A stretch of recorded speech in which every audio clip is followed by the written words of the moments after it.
বিরাট কোহলি ও Nicholas Pooran দুজনই আন্তর্জাতিক cricket থেকে অবসর নিয়েছেন।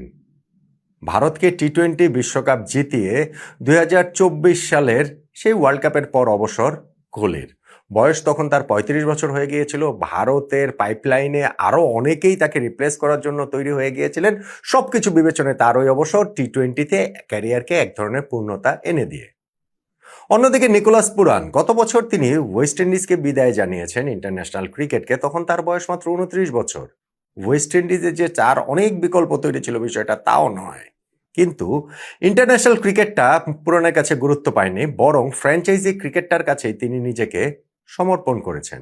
ফ্র্যাঞ্চাইজি ক্রিকেটের লোভের কাছে, এমনটাও কি আমরা বলতে পারি? মানে পুরানের ক্যালিবারের একজন ক্রিকেটার যখন মাত্র 29 বছর বয়সে ইন্টারন্যাশনাল টি-20কে বিদায় জানান, তখন তো অমনটা আপনি বলতেই পারেন। অথচ এইবারের আইপিএলে দুইজনের স্ট্যাটটা দেখুন। ঠিক সময়ে অবসর নেওয়া 35 বছরে অবসর নেওয়া বিরাট কোহলি, যার বয়স এখন 37 পেরিয়ে 38 চলছে, তিনি কি অনায়াসে রান করছেন মাছের জলে সাঁতার কাটার মতো। রান করাটা তার কাছে অতটাই ইজি হয়ে গিয়েছে। বিরাট কোহলি এইবারের টুর্নামেন্টে এখন পর্যন্ত 5 ম্যাচ খেলে 228 রান করেছেন। পার্পল ক্যাপটা তার অধিকার, অরেঞ্জ ক্যাপটা তার অধিকারে। সর্বোচ্চ রান গেটারের কাছে যেটা থাকে এখন পর্যন্ত এইবারের আইপিএলে সর্বোচ্চ রান কোহলির, সেইটাও তিনি করেছেন 2টা 50-তে। আজকে তৃতীয় 50 তো প্রায় হয়েই গিয়েছিল, 49 রান করে আউট হয়েছেন। সেইটাও 57 এভারেজে, 158 স্ট্রাইক রেটে। অন্যদিকে নিকোলাস পুরান এইবারের টুর্নামেন্টে আজকে 1 রান করে আউট হয়েছেন লখনৌ সুপার জায়ান্টসের হয়ে। টুর্নামেন্টে এইটা 5 ম্যাচে তার তৃতীয়বার সিঙ্গেল ডিজিটে আউট হওয়া। টোটাল রান করেছেন 42, সেইখানটাতে অ্যাভারেজ হচ্ছে গিয়ে 8, স্ট্রাইক রেট হচ্ছে গিয়ে 76। ইন্টারন্যাশনাল ক্রিকেট না খেলাটা নিকোলাস পুরানের জন্য এইরকমভাবে কি একটা ডিফারেন্স মেক করে দিয়েছে কিনা, ওই আলোচনার জায়গাটা কিন্তু আরও অনেকের ক্ষেত্রে হচ্ছে যে ইন্টারন্যাশনাল ক্রিকেট না খেললে এই ফ্র্যাঞ্চাইজি ক্রিকেটেও পারফরমেন্স কতটা ধরে রাখা যায়।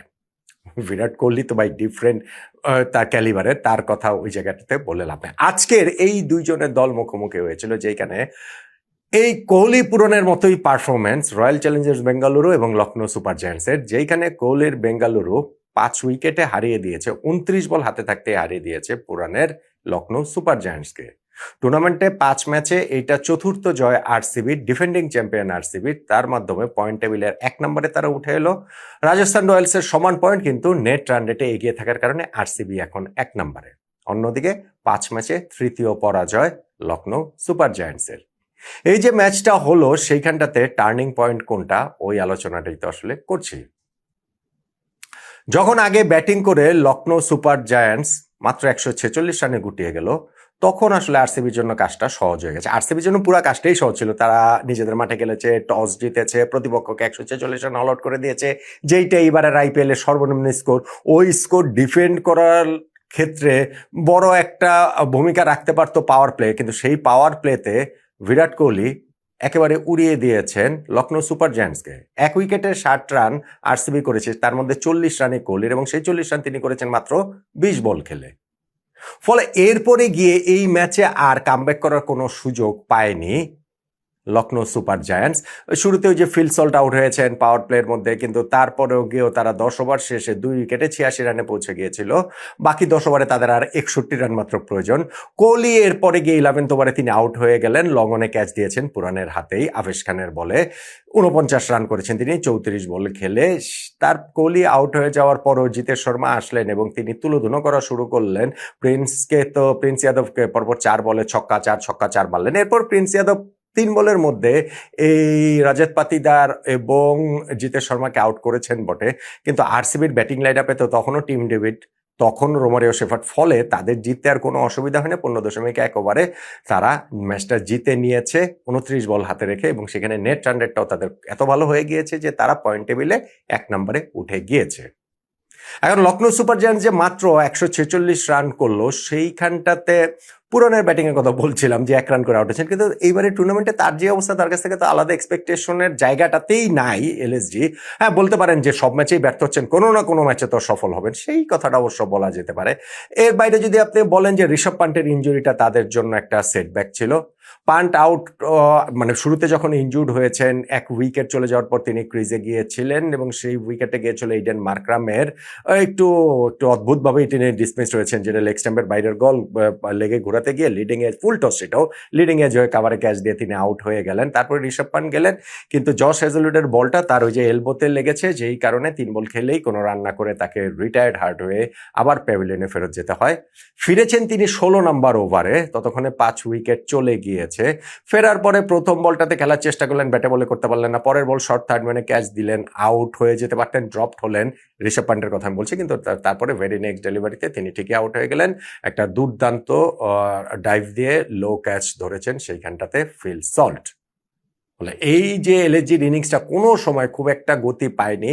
ওই মিচমার্চ তিনি আউট হয়েছেন 40 রান করে, সেইটাই তাদের ইনিংসের টপ স্কোর। এবং পরের দিক দিয়ে গিয়ে আয়ুষ বাদনী এবং হচ্ছে গিয়ে মুকুল চৌধুরী, যার ব্যাটিংটা একটু এখন আলাদাভাবেই দেখতে হয়, তিনি 39 রান করেছিলেন কত 28 বল খেলে, একটা ছক্কা, একটা দুটো ছক্কাও আসলে তিনি মেরেছিলেন। কিন্তু স্কোরটা যখন 150 কমে থেকে যায়, তখন এই রান ডিফেন্ড করাটাই এইবারের আইপিএলে আসলে এটা সম্ভবই না, এটা আসলে হবারই নয়। পিচটা যতই একটুখানি মানে টু পেস্ট উইকেট থাকুক না কেন, ফলে সেই রান তারা করে খুব সহজেই রয়্যাল চ্যালেঞ্জার্স বেঙ্গালুরু জিতে গেছে। বিরাট কোহলির আরও একটা এইরকম স্কোর, স্পেশালি তারা করার ক্ষেত্রে এইরকম উইকেটে কোহলির ব্যাটিংটা এখন আরও অনেক বেশি উপযুক্ত হয়ে গিয়েছে। অরেঞ্জ ক্যাপটা নিজের দখলে নিয়ে নিয়েছেন টুর্নামেন্টে এখন পর্যন্ত হাইয়েস্ট রান গেটার হিসেবেই। তাহলে এই যে ম্যাচটা আরসিবি জিতে গেল, সেইখানটাতে এলএসজির বিপক্ষে 5 উইকেটে টার্নিং পয়েন্ট কোনটা? আমার মনে হয় যে খুব খুব খুব বাজে ব্যাটিং আসলে করেছে এখানে লখনৌ সুপার জায়ান্টস। যত কিছুই বলেন না কেন, উইকেটটা যতই টাফ থাকুক না কেন, কিন্তু ধরেন 180 রান হবে না তাহলে আসলে হয় না। আপনি এখনকার আইপিএলে টি-20 ম্যাচে 180 রান যদি না হয়, তাহলে সেইটা নিয়ে আসলে কম্পিট 200 হলেই হয় না। অবশ্য কলকাতা নাইট রাইডার্স দেখিয়েছে যে 200 রানের কম কথা, 192 রানে প্রতিপক্ষকে আটকে রেখেও তারা জিততে পারেনি। কিন্তু অন্তত ওই 180 না হলে কম্পিট করার মতো কোনো অবস্থাই থাকে না। এলএসজি তাই আসলে সেটা করতে পারেনি, তাদের ব্যাটিং ব্যর্থতার কারণে এই ম্যাচটা হেরে গিয়েছে। এবং সেইখানটাতে স্পেসিফিক টার্নিং পয়েন্ট বলতে পারেন যে ঋষভ পান্টের ইনজুরিটা, যে ঠিক আছে তিনি যদি থাকতেন তাহলে হয়তো অন্য কিছু হলেও হতে পারতো। আর নিকোলাস পুরানের ব্যর্থতাটাও, এই যে ব্যর্থতার ঘানে তিনি টানছেনই, ফলে এই যে ঋষভ পান্টের ইনজুরি এবং নিকোলাস পুরানের ব্যর্থতা, এটাকেই আমার কাছে রয়্যাল চ্যালেঞ্জার্স বেঙ্গালুরুর 5 ম্যাচে চতুর্থ জয়ে পয়েন্ট টেবিলের শীর্ষে উঠে যাওয়া এই ম্যাচটার টার্নিং পয়েন্ট বলে মনে হচ্ছে। একমত কি হবেন আপনি?